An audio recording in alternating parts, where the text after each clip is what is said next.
Bismillahirrahmanirrahim. Assalamualaikum warahmatullahi wabarakatuh. Alhamdulillahilladzi arsala rasulahu bil huda wa dinil haq liyudhhirahu 'ala dini kulli wa kafa billahi shahida. Asyhadu an la ilaha illallah wahdahu la syarika lah wa asyhadu anna Muhammadan abduhu wa rasuluhu la nabiyya ba'da. Allahumma shalli wa sallim ala nabiyyina Muhammadin wa ala alihi wa sahbihi ajma'in, amma ba'd. Hadirin wa hadirat, usikum wa nafsi bi taqwallah faqad fazal muttaqun. Qala Allah ta'ala fi kitabil karim, a'udzu billahi minasy syaithanir rajim. Ya ayyuhalladzina amanu taqullaha haqqa tuqatih wa la tamutunna illa wa antum muslimun. Bapak-bapak, ibu-ibu, serta saudara-saudara sekalian jamaah Masjid Baitur Rahman yang dimuliakan Allah. Kita bersyukur kepada Allah Subhanahu wa taala pada kesempatan malam ini, juga di bulan ini, bulan suci Ramadan, kita diberi kemampuan oleh Allah Subhanahu wa taala menunaikan ibadah puasa, ibadah yang penuh dengan keberkahan, ibadah yang akan melatih kita menjadi orang yang selalu bisa mengingat Allah, insya Allah. Betapa ibadah ini begitu panjang dibandingkan dengan ibadah yang lain. Salat itu yang kita tunaikan 5 kali dalam sehari, paling banter kita menghabiskan waktu setengah jam. Itu pun kalau kita tunaikan 5 menit atau 6 menit setiap kali melaksanakan sholat. Kalau subuhnya mungkin lebih cepat karena hanya 2 rakaat. Tambah dengan rawatib nanti, tambah dengan sholat malam. Sholat malamnya mungkin rata-rata 30 menit juga ya Pak ya. Jadi 1 jam, taruhlah 2 jam Bapak Ibu sekalian. Kita menghabiskan waktu untuk zikrullah melalui sholat yang kita tunaikan 2 jam lah sehari semalam. Sementara puasa 13,5 jam. Haji misalnya berapa jam? Berapa hari Pak? Haji itu ya 5, 6 kalau ada tarwiyahnya. Nah, kalau tarwiyahnya nggak ada, nafarnya nafar awal ya hanya 4. Kita ambil yang maksimal 6 hari. Jadi kalau Bapak Ibu naik haji 40 hari itu ya yang lamanya ya tamatu ya, tangi mangan luruh. Ya tamatu itu tangi mangan luruh. Menunggu traffic yang begitu padat penerbangan dari Jeddah atau dari Madinah menuju ke tanah air. Jadi efektif hanya 4, 5 atau 6 hari. Nah, ibadah puasa ini 13,5 jam atau 13 jam, ada yang sampai 17 jam, ada yang lebih lama lagi, ada yang bahkan sampai 22 jam. Pripun jam? Ya gak kuat lah 22 jam. Tentu menyesuaikan waktu daerah terdekat yang normal. Sama juga dengan yang mataharinya cuma 2 jam dalam sehari, akan menyesuaikan dengan waktu di sekitarnya yang normal. Jadi selama 13 jam kita itu berada dalam keadaan beribadah. Cuma memang bedanya kalau sholat ngobrol sedikit kan batal. Kita bisa ngonek ke koncone orang ngobrol lagi sholat gitu. Lalu tangannya yang lain itu nggak ngobrol gitu. Ya semuanya jadi batal. Tapi kalau puasa kan boleh sambil ngobrol. Haji juga boleh sambil ngobrol. Yang bedakan haji dengan puasa itu, kalau haji boleh ngobrol, boleh makan. Kalau puasa boleh ngobrol tapi nggak boleh makan. Yang bedakan haji dan puasa, kalau haji tidak boleh buka aurat, kalau puasa boleh asal di dalam rumah. Tapi kalau ke pasar nggak boleh, nanti dikira orang gila. Tapi kalau haji, ya di kamar juga boleh. Kalau haji mandi di kamar mandi juga boleh. Tapi kalau misalnya kita sedang puasa hanya ote-ote, orang Jawa Timur bilang nggak apa-apa, nggak membatalkan puasa.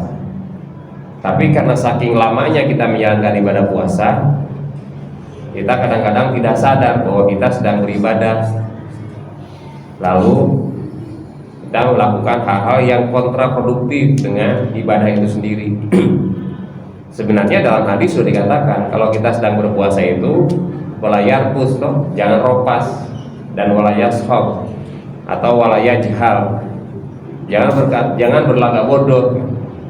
Orang yang sedang menjalankan ibadah puasa itu, walaupun secara fikih tidak disebutkan membatalkan, tetapi secara substansial memang merusak ibadah puasa kita. Nah, kita bilang batal dan bilang rusak kan sebenarnya sama saja kan. Artinya puasa kita tidak fungsional. Bahkan apalagi kalau ngabuburitnya adik-adik yang muda nih sambil nge-game,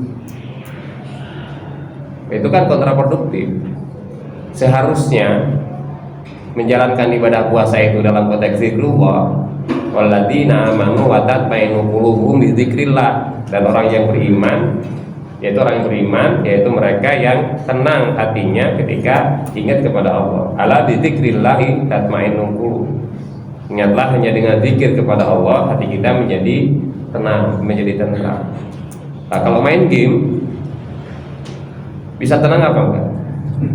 Enggak tenang. Masjid Al-Falah itu beberapa waktu yang lalu mengadakan lomba Mobile Legend.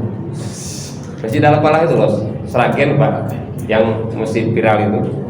Tapi hebat tuh, takmirnya itu minta fatwa ke majelis tarjih dulu, boleh enggak di masjid diadakan lomba Mobile Legend? Itu game itu kan, game online. Kata majelis tarjih boleh asal tidak marah. Orang marah langsung diskor. Dan banyak katanya yang marah karena kalah mungkin diskor, langsung diskor. Nah, itu karena sedang melatih kesabaran. Nah, itu inline dengan puasa, ya kan? Itu sejajar dengan puasa karena puasa mengajarkan kita kesabaran. Bapak Ibu sekalian, bukan hanya game online dan bukan hanya anak-anak muda, orang tua aja sekarang main handphone tiap hari kok. WhatsAppan itu luar biasa, ya kan? Yang dikirimnya adalah berita bohong, itu kan berseberangan kan dengan puasa kita. Karena kita tidak boleh berbohong dalam puasa itu. Nah, kita kirim berita bohong kan, nggak sadar tuh. Itu merusak ibadah puasa kita. Apalagi kembali ke substansi tadi Bapak Ibu sekalian, membuat hati kita tenang tapi malah berkebalikan. Sebuah riset menunjukkan bahwa dari 100% informan responden yang diteliti, 30% ini memang yang diteliti kalangan milenial gitu, bukan termasuk kalangan sepuh-sepuh. Tapi saya kira mungkin sepuh juga hampir sama saja kan. Cuman memang subjeknya yang diteliti anak-anak muda. 30% itu mengalami keresahan sosial. Jadi 30% keresahan sosial ringan atau stres ringan kira-kira begitu, supaya agak kasar dikit. Ya. Kemudian 15% stres sedang. 5% itu stres berat. Pada mereka yang menggunakan gadget di atas 3-6 jam. Jadi kalau dia main gadget 3-6 jam, itu cenderung dia terpapar stres karena ditimbulkan oleh gadget itu. Karena seringkali kita terdistrak oleh informasi-informasi, gambar-gambar, video-video yang membuat kita bukan tenang sesungguhnya. Memang waktu kita habis, ya kan? Menunggu buka kan tidak terasa, tapi sebenarnya alam bawah sadar kita itu sedang ditekan. Dan dari 5% yang stres berat itu 80-90% itu cenderung berniat untuk bunuh diri. Maka Yogyakarta sebagai kota pelajar Bapak Ibu sekalian, beberapa kali kita mendengar informasi ada mahasiswa yang bunuh diri. Terakhir yang saya dengar loncat dari flyover Jalan Magelang kan, di dekat Borobudur itu ya, Borobudur Plaza, yang tahun 90-an Borobudur itu gedung yang paling mewah ya Pak. Nah, sekarang sudah kayak begitu, sudah gelap begitu. Makanya dia bunuh diri di situ. Belum lagi kita dengar, dan itu anak-anak yang terdidik kan, calon dokter kan Pak, S2 apa spesialis ya, yang di Jawa Tengah itu. Dia bunuh diri. Lebaran lalu Bapak Ibu sekalian, di kampung saya ini ada 2 peristiwa besar di Ciamis tempat saya.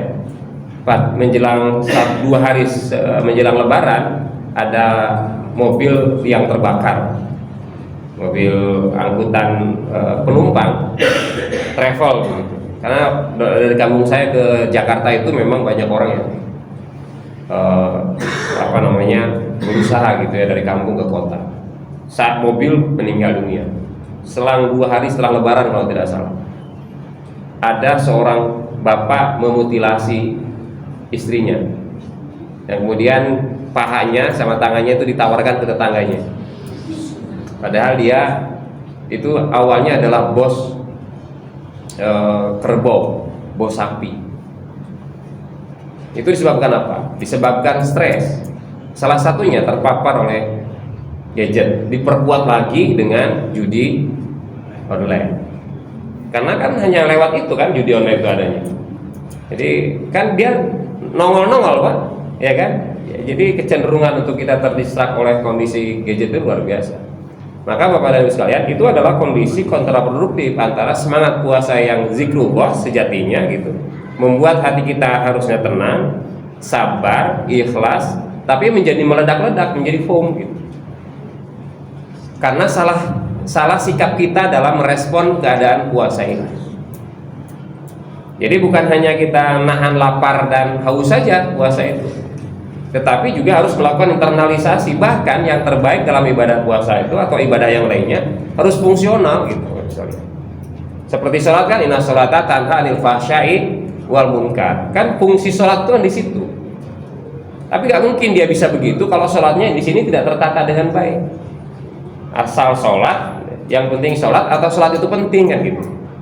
Bagi orang yang asal sholat ya tentu tidak akan fungsional. Tapi masih mending daripada tidak sholat sama sekali, ya kan?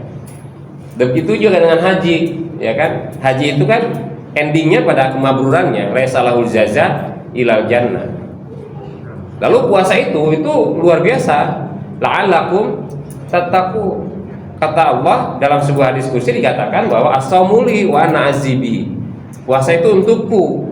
Tapi menyampaikan bahwa aku tidak butuh pada orang yang menahan haus dan laparnya saja, yang tidak meninggalkan perbuatan-perbuatan yang tidak berguna, omongan-omongan yang tidak baik gitu.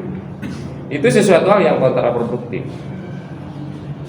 Dan ibadah itu harus kita tunaikan bukan hanya pada aspek fikihnya saja, tapi pada aspek fungsinya. Maka kemudian kita sering dalam agama kita, iman dan amal soleh itu nggak bisa kita pisahkan. Karena kalau kita tidak melekatkan keduanya, maka akan termasuk orang yang merugi. Wal asr innal insana lafi khusr illal ladzina amanu wa amilus sholihat.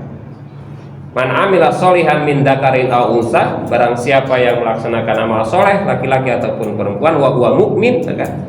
Ada mukmin lagi, dan dia mukmin, falanuhiyanahu hayatan thayyibah. Dia akan diberikan kehidupan yang baik. Wa nazyanahum biahsani makanu ya'malu. Kami akan membalasnya ajrohum, ya, wa nazyanahum ajrohum biahsani makanu ya'malu. Akan memberi ganjaran kepada mereka dengan ganjaran yang lebih baik. Karenanya Bapak dan Ibu sekalian, kesempatan kita untuk, kalau saya sih berpendapat memang kita perlu melakukan internalisasi gitu dalam ibadah. Jadi kalau misalnya kita dituntunkan untuk berniat, itu sebenarnya luar biasa Pak. Berniat itu bukan hanya di awal Bapak sekalian, ya kan? Kan ulama tuh ada yang di awal bulan gitu untuk sebulan, ada yang tiap malam untuk sehari. Tapi kalau saya berpendapat itu di-refresh terus niatnya gitu. Jadi niat itu kan kita sebelum melaksanakan pasti. Tapi pada jalan itu kita refresh. Apa di refresh itu? Artinya bahwa tentu bukan niat di tengah jalan. Kita ingat kepada niat yang sudah kita lakukan, bahwa berpuasa itu karena Allah Subhanahu wa taala. Intinya adalah zikrullah. Maka dalam keseharian menjalankan ibadah itu sadar bahwa kita sedang puasa. Kalau sholat kan yang 5 menit itu ketika kita lupa, terdorong oleh nafsu, pikiran dan macam-macam, kan bisa ingat, oh iya saya sedang sholat. Kepikiran lagi, oh saya sedang sholat. Karena kita waktunya pendek. karena puasa waktunya panjang lalu loss aja gitu, padahal kita sedang ibadah. Nah ini memang perlu kita latih Bapak Ibu sekalian, perlu kita latih. Dan ini bukan hanya bicara buat panjenengan, buat saya juga sama yang seperti itu. Kondisi luput itu saya kira ada di siapapun. Saya kira itu yang bisa saya sampaikan pada malam hari ini. Tidak bermaksud menggurui, salah tamir mengundang saya gitu. Mohon maaf kalau ada kekurangan. Nasrullah wa fathul qarib wa basyiril mu'minin. Wassalamualaikum warahmatullahi wabarakatuh.